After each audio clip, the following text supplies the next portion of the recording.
lecture of special relativity. Today I want to take a conceptual perspective of Gauss's law of electric fields. Now, first and foremost, we're going to begin with a simple do now. Now, our do now is designed to diagnose whether you're ready to understand the concepts of today's lecture.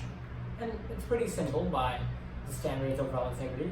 Simply go ahead and write down the integral form of Gauss's first law. Okay? I'll give you the answer in a few seconds, and good luck.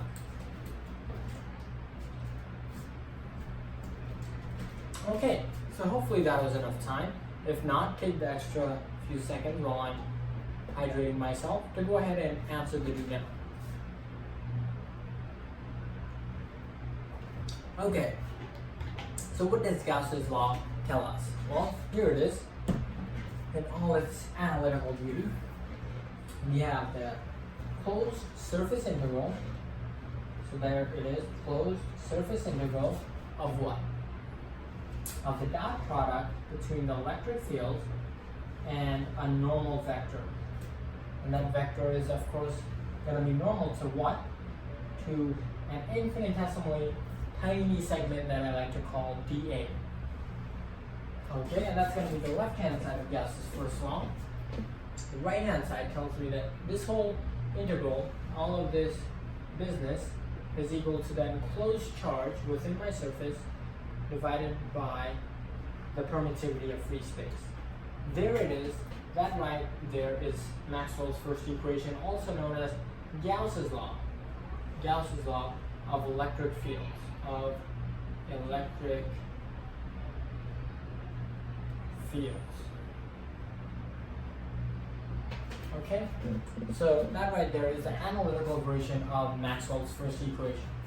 But analytics isn't going to help you understand what's really going on at the heart of this equation. So that's why in today's lesson, I hope to conceptually describe what Maxwell's first equation is describing. Okay, that's our lesson. So, take a look carefully at the equation we have written on the board. It tells us what is equal to what. What do we have on the left-hand side? Well, if you look carefully, what we have on the left-hand side is none other than the mathematical formulation of flux. That right there is flux, folks. Right? And of course, don't forget the exclamation mark, simply because it is flux. Now, if you don't know what flux is, I'll explain in a brief moment.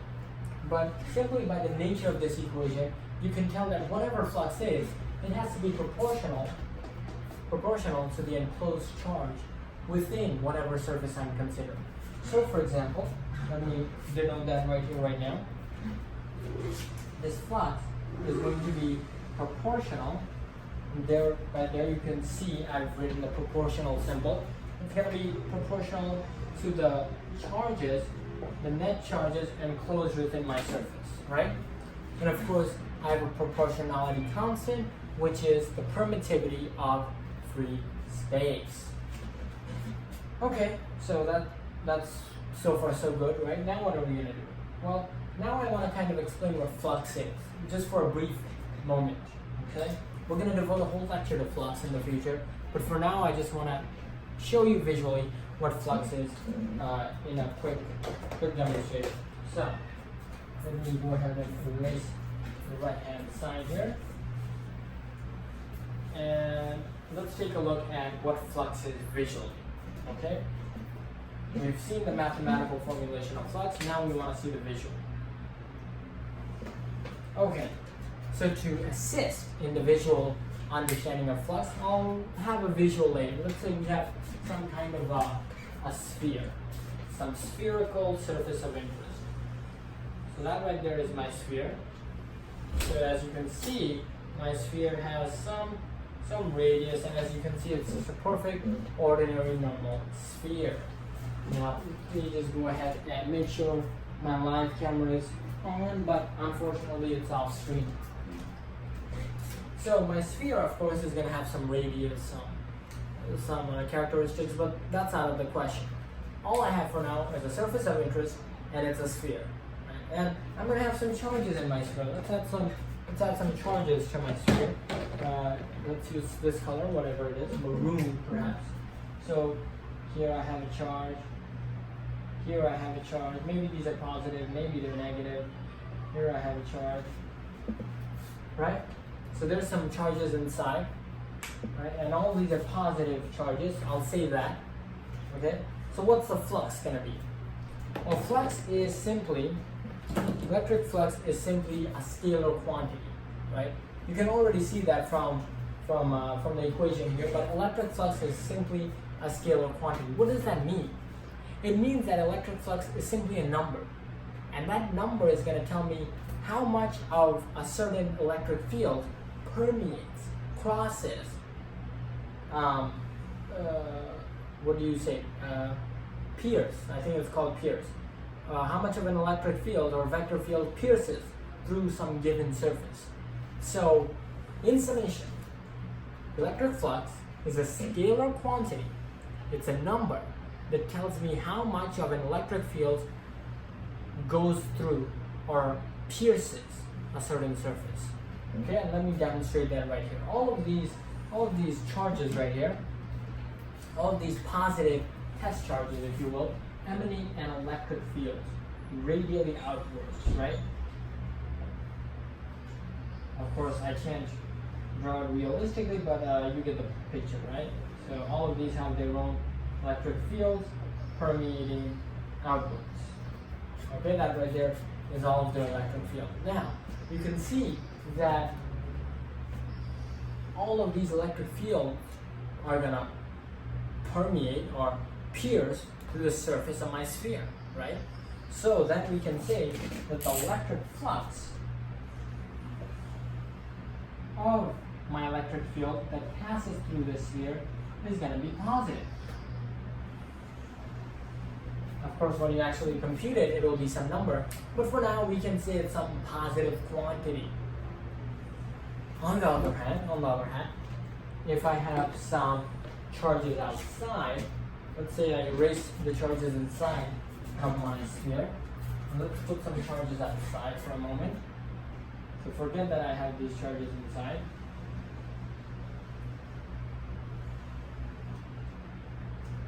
Okay, so forget that I have any of these charges, and now let's add a charge to the outside. So let's say I have a positive charge here, a positive charge here, and if I have space, I put another positive charge. What would my flux be? Well, again, consider the electric fields emanating from these objects, from these charges, right?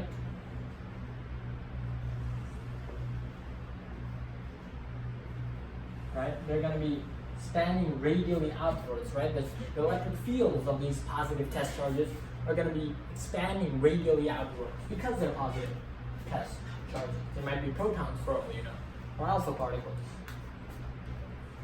Okay, so what's the flux going to be? Well, as you can see, each of these field lines crosses my sphere. It enters the sphere and it exits the sphere, right? When it enters the sphere, the flux is going to be negative. When it exits the sphere, the flux is going to be positive. Those two are going to balance out. They're going to cancel out. A negative inward flux and a positive outward flux combined to give me zero flux. Let's take a look at the other one. Negative inward flux coming in, piercing through my surface, and a positive outward flux exiting out, piercing out of my surface. A negative flux, a positive flux. Thus, a net electric flux of zero. Thus, I can positively, confidently say that my electric flux through this surface, let's call this sphere S, is going to be zero. Okay, so that's what electric flux is all about. And now, for my exit drift, I simply want to demonstrate one last time the conceptual statement of Gauss's law.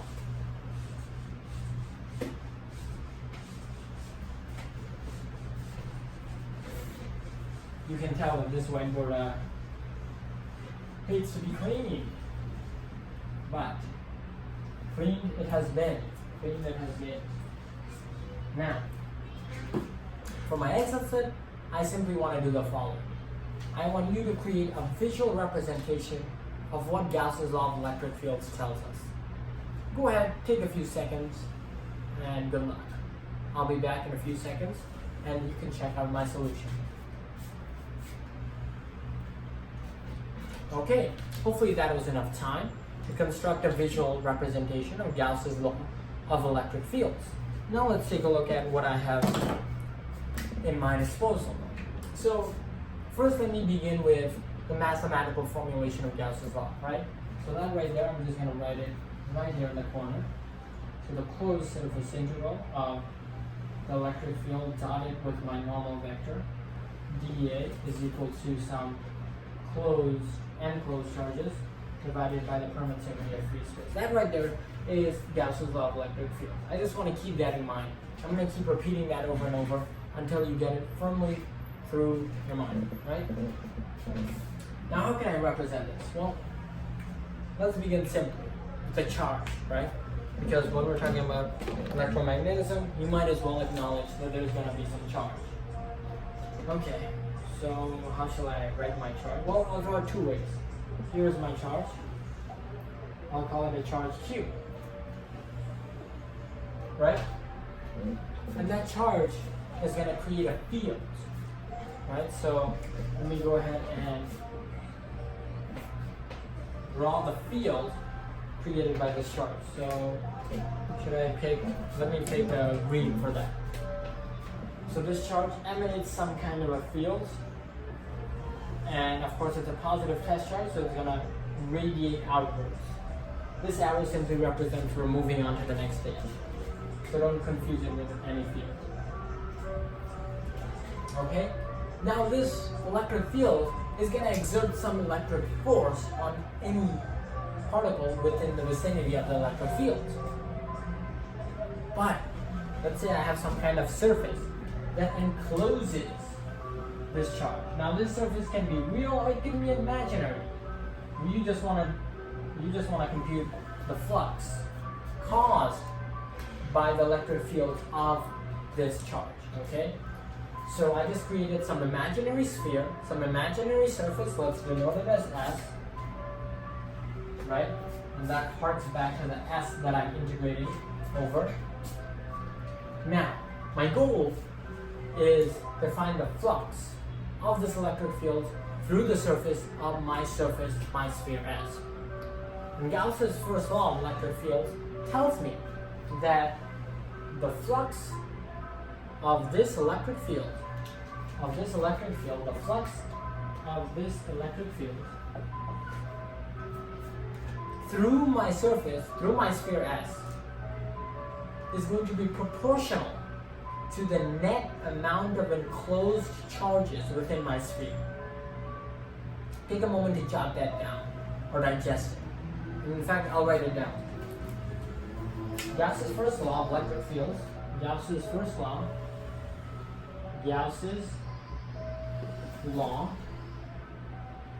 of electric fields, which I'll represent with this E vector of electric fields.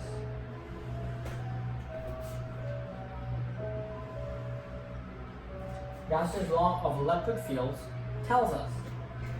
says the flux of some electric field, the electric flux of some electric field, that's denoted as E hat, right? And I'll use some color coding here. So the electric field of the electric field in interest, the electric flux of the electric field of interest will be proportional. Will be proportional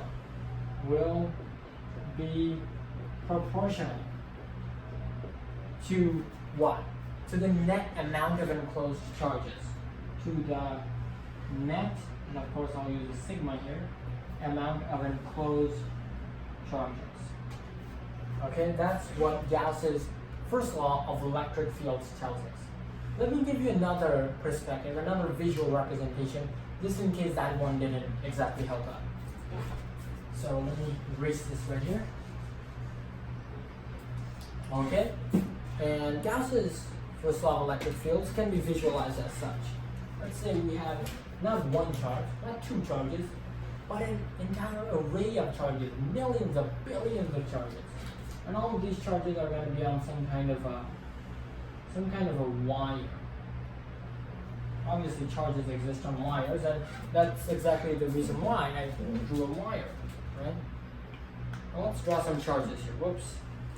How many charges should I draw? Well, I'll just draw a few, but hopefully that doesn't distract you from the fact that there's billions of charges existing on this. So here we have some charges on my wire. Now, Gauss's law of electric fields tells us that the flux, well, the flux of what? The flux of the electric field. But I don't see any electric fields, you might say. Well, take a look. These charges generate their own electric field, right? You can see that these charges generate their own electric field. And of course, the second one generates its own electric field.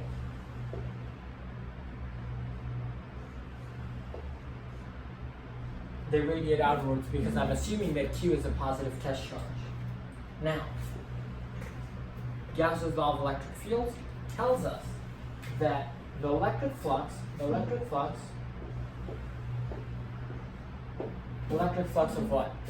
Electric flux of this green electric field that you see right here.